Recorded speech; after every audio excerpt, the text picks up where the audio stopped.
بسم اللہ الرحمن الرحیم۔ تمام تعریفیں اللہ ہی کے لیے ہیں، وہی نیک لوگوں کا ولی ہے۔ میں گواہی دیتا ہوں کہ اللہ کے سوا کوئی بھی برحق نہیں، وہ یکتا ہے، اس کا کوئی شریک نہیں۔ اور میں یہ بھی گواہی دیتا ہوں محمد صلی اللہ علیہ وسلم اللہ کے بندے اور اس کے رسول ہیں۔ یا اللہ ان پر اور ان کے حال اور تمام صحابہ کرام پر رحمتیں، سلامتی اور برکتیں عطا فرما، آمین۔ روحانی بڑ وظائف کے تمام بہنوں اور بھائیوں، السلام علیکم۔ کیسے ہیں آپ سب؟ امید کرتا ہوں کہ آپ سب خیر و عافیت سے ہوں گے۔ ایک وظیفہ آپ کو میں اس میں بتا رہا ہوں۔ آج بے وفائی کا دور ہے، بہت زیادہ وفا بہت کم ملتی ہے بندے کو انسان سے، کیونکہ جتنا قیامت کے قریب جا رہے ہیں وفائیں اٹھتی جا رہی ہیں۔ اولاد اپنے والد کی وفاداری نہیں ہے۔ ایک وظیفہ آپ کو میں اس میں بتا رہا ہوں۔ آج بے وفائی کا دور ہے، بہت زیادہ وفا بہت کم ملتی ہے بندے کو انسان سے، کیونکہ جتنا قیامت کے قریب جا رہے ہیں وفائیں اٹھتی جا رہی ہیں۔ اولاد اپنے والد کی وفادار نہیں ہے۔ آج کل مرید پیر کا وفادار نہیں ہے، شاگرد استاذ کا وفادار نہیں ہے، بھائی کا وفادار نہیں ہے۔ خونی رشتے بھی بے وفائی، میاں بیوی کے رشتے بھی بے وفائی کے اوپر مبنی ہو چکے ہیں۔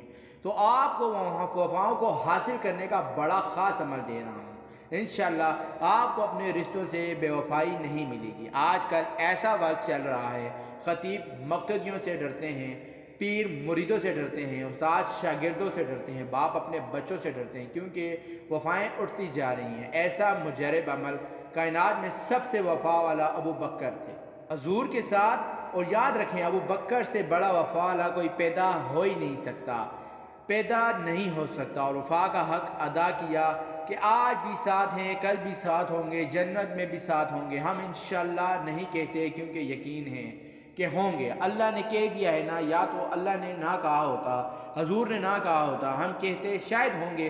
ہمیں یقین ہے، مسلمانوں کو یقین ہے انشاءاللہ، اس لیے نہیں کہنا کہ ابھی بھی روضہ رسول کہاں پر ہے، جنت میں ہے، کیونکہ ہمیں یقین ہے ابو بکر کہاں ہیں، عمر کہاں ہیں۔ وفا لینی ہے تو ایسے ہی میاں بیوی کا رشتہ، خاوند پڑھ لے بیوی کے لیے، بیوی پڑھ لے خاوند کے لیے۔ بہت سی عورتیں روتی ہیں، باہر کی کنٹری کے بچے بے وفا ہو گئے، چھوڑ کر بھاگ گئے، بچیاں بھاگ گئیں چھوڑ کے، اور پھر خاوند چھوڑ کے چلے گیا، بیوی چھوڑ کر چلی گئی۔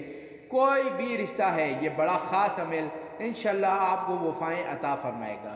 اگر آپ کا رشتہ کہیں کرنا چاہتے ہیں تو یہ عمل کریں، پھر بھی وفا ملے گی۔ کسی سے بھی کوئی بھی اور بزنس کرنا چاہتے ہیں، اس کے لیے آپ یہ عمل کریں، وہاں سے آپ کو بے وفائی نہیں ملے گی۔ آپ نے یہ آیت ہے سورۃ توبہ کی آیت نمبر 40 کا یہ حصہ جو میں نے پڑھا ہے، پہلی بات ذہن نشین کر لیں۔ قرآن پاک نے صرف ایک بندے کو صحابی کہا ہے، نام لے کے جس کی طرف اشارہ کیا، وہ ابو بکر صدیق ہیں، جن کا لفظ صحابی اس لیے امام ابو حنیفہ نے لکھا ابو بکر صدیق کی صحابیت قرآن سے ثابت ہے، اس کا منکر مسلمان نہیں رہ سکتا۔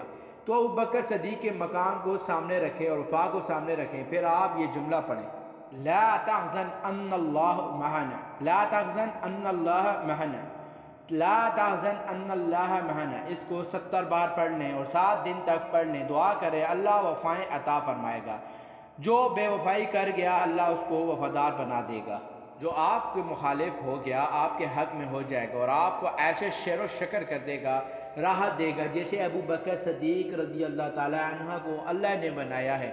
اور ہم غلام ابو بکر بنیں گے تو انشاءاللہ وفا خود ہمارے اندر آ جائے گی۔ جو یاد رکھیں، جو ابو بکر کا غلام نہیں واللہ وہ کبھی وفادار نہیں ہو سکتا۔ جو ابو بکر کا نہیں ہے وہ آپ کا نہیں ہو سکتا۔ جو ابو بکر کا وفادار نہیں ہے وہ قرآن پاک سر پر رکھ کر بھی آ جائے تو وفادار نہیں ہو سکتا۔ بس اتنی بات سمجھ لیں، اور ویڈیو کو صدقہ جاریہ کی نیت سے شیئر بھی کریں۔ جزاک اللہ۔ پیارے بھائیوں اور بہنوں، میں امید کرتا ہوں کہ آپ کو ہماری آج کی ویڈیو پسند آئی ہوگی۔ اگر آپ کو ہماری آج کی ویڈیو پسند آئی ہے تو آپ سے گزارش کرتا ہوں کہ آپ ہمارے چینل روحانی ورڈ وظائف کو سبسکرائب کر دیں، اور ساتھ ہی لگے بیل آئیکن کے بٹن کو پریس کر دیں، تاکہ آپ کے پاس ہمارے آنے والی ویڈیو کی نوٹیفیکیشن پر وقت ملتی رہے۔ اور سبسکرائب کے ساتھ لائک بھی کریں، شکریہ، اور اپنی قیمتی رائے کا اظہار بھی کریں۔